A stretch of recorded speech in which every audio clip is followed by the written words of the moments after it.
Assalamualaikum warahmatullahi wabarakatuh. Selamat pagi, sahabat Arus News.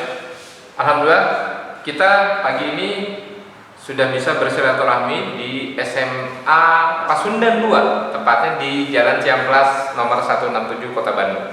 Dan di hadapan saya ada dua wakil kepala sekolah dengan Pak siapa Pak?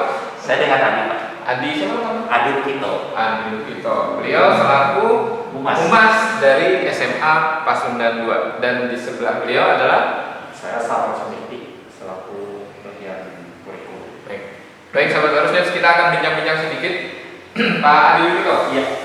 Kalau melihat SMA Pasundan 2 ini sudah berapa tahun berdiri? Sudah lebih dari sekitar 40 tahun kita berdiri. Dari tahun kita berdiri itu dari tanggal 20 Agustus 1980. 1980, berarti sudah berapa angkatan alumni yang sudah? Itu di atas 20 tahun, 20 angkatan sekitar 40-an. 40 angkatan ya, itu luar biasa.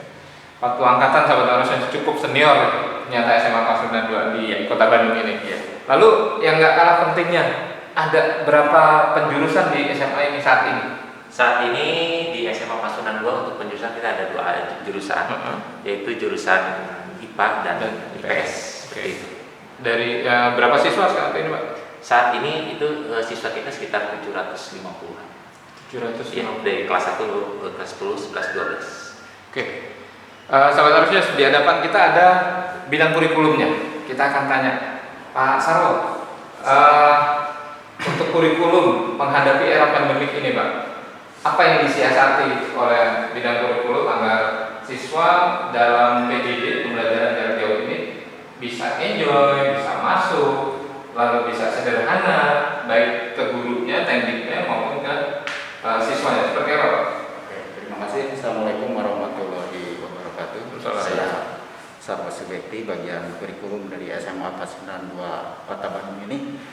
Jadi dari awal di tanggal 15 Maret tahun 2020 yang lalu, seluruh sekolah di Indonesia itu mengalami COVID, sehingga di tahun itu di bulan barusan seluruh SMA terutama di Kota Bandung atau pada umumnya di Jawa Barat terjadi belajar di rumah, jadi PJJ, pembelajaran jarak jauh.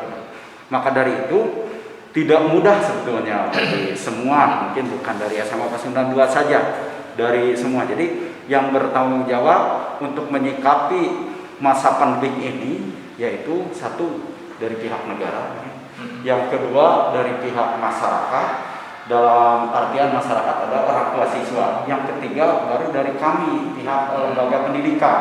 Maka dari itu dari awal semua mencari bentuk sebenarnya, bentuk bagaimana pembelajaran di masa COVID. Akhirnya muncul Bapak Menteri edaran Menteri, keputusan Menteri tentang PJJ atau pembelajaran jarak jauh, atau ada istilah BDR, belajar dari rumah atau belajar daring.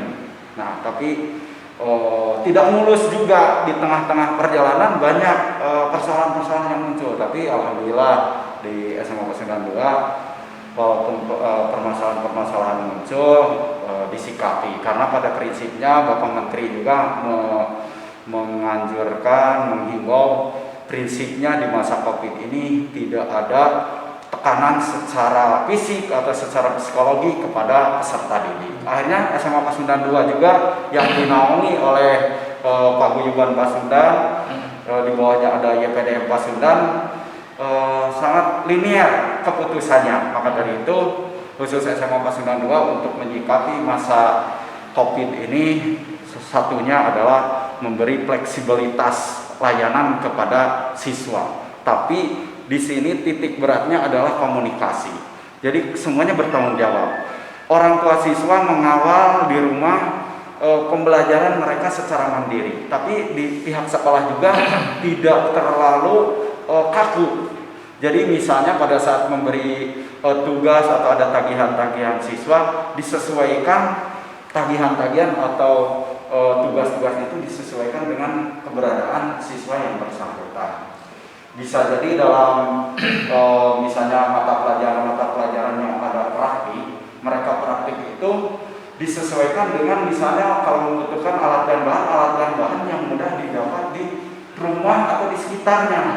Jadi itu salah satu apa yang Pasundan 2 lakukan. Kemudian Pasundan 2 juga dari awal membuat SOP-nya. Jadi kita ada SOP apa yang dilakukan oleh guru Sivitas Pendidikan SMA Pasundan 2. Semuanya itu ada SOP yang dikeluarkan oleh Bapak Kepala Sekolah SMA Pasundan 2, yaitu Bapak Dr. Rados Agus Setiana MSI. Nah, selain itu, misalnya di dalam PJJ atau BDR, mereka ada hambatan misalnya di dalam kuota atau misalnya jaringan. Kami tidak kaku gara-gara itu jadi terhambat. Jadi kita bisa melakukan pembelajaran secara daring atau secara luring atau kolaborasi dari dua-duanya. Jadi kami misalnya kalau ada siswa yang misalnya bermasalah di dalam kuota atau sejenisnya, maka mereka bisa mengerjakan secara manual dan bisa diserahkan ke sini, tetapi dengan menggunakan protokol kesehatan dan ada jadwal. Baik, sahabat Barbius, menarik sekali. Kita kembali ke Pak Adi. Pak Adi, ya, menghadapi era pandemik ini, bagaimana adakah ekskul yang mempunyai terobosan agar siswa juga tetap berekskul ya? Seperti apa? Ya, di kita memang ekskul terbilang cukup banyak, dan masing-masing dari para pembina atau pelatihnya juga sudah berinovasi bagaimana caranya menghadapi di era pandemi seperti ini. Ya balik lagi semua juga rata-rata akhirnya kembali ke apa yang namanya ya kapasitas komunikasi ya. Komunikasi juga kita coba nanti kolaborasikan yang dari rumah misalnya. Salah satunya adalah yang dari akustik misalnya.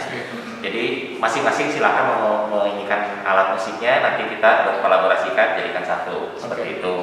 Terus misalnya dari kabaret ya, dari kabaret juga sama seperti itu. Jadi masing-masing nanti dicari temanya apa dan bagaimana. Nanti karakter dari anak dimunculkan seperti apa dan bagaimana. Terus kalau misalnya kita yang dari angklung, nah ini agak sulit ya. Agak sulitnya karena angklung itu tidak bisa ditembak begitu saja, gitu tidak bisa. Tetapi saya ada ini lagi, ada cara yang lain gitu. Tetap supaya mereka itu tetap berjalan. Ya kan sekarang itu sudah ada apa ya yang dari virtual gitu kan, ada alat musik angklung yang via virtual ya, tetap kita coba di sini dimainkan juga gitu. Jadi kita nanti padukan ya, jadi kan satu terobosan itu jadi untuk musik tetap berjalan seperti itu. Baik, sahabat harusnya terakhir barangkali Pak Adi ya. PPDB kita juga sudah mulai menghadapi ya. Adakah terobosan yang dilakukan Humas untuk menjaring siswa yang akan menyongsong PPDB ini? Kan ada yang apakah mereka harus mengunjungi fisik datang ke sini, ataukah ada web yang bisa dia lakukan? Itu seperti apa? Untuk saat ini kita juga melakukan dua cara. Yang pertama itu yang kalau memang misalnya bisa langsung datang ke sini, kita langsung ke sini, itu sesuai dengan protokol kesehatannya tetap dipakai.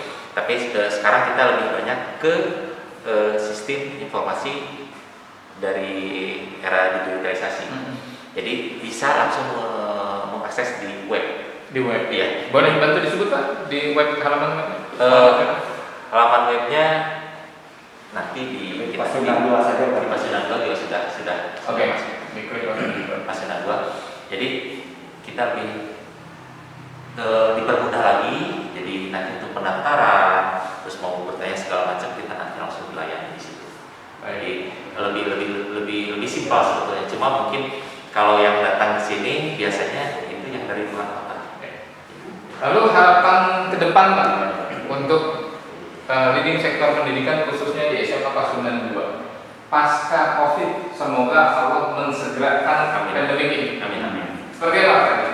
Harapan kami dari Pasundan 2 tetap kami itu ingin membantu menyukseskan program pemerintah di mana seluruh anak yang ada di khususnya di Kota Bandung itu tidak ada yang namanya rawat pendidikan. Baik. Dan kita siap membantu mereka.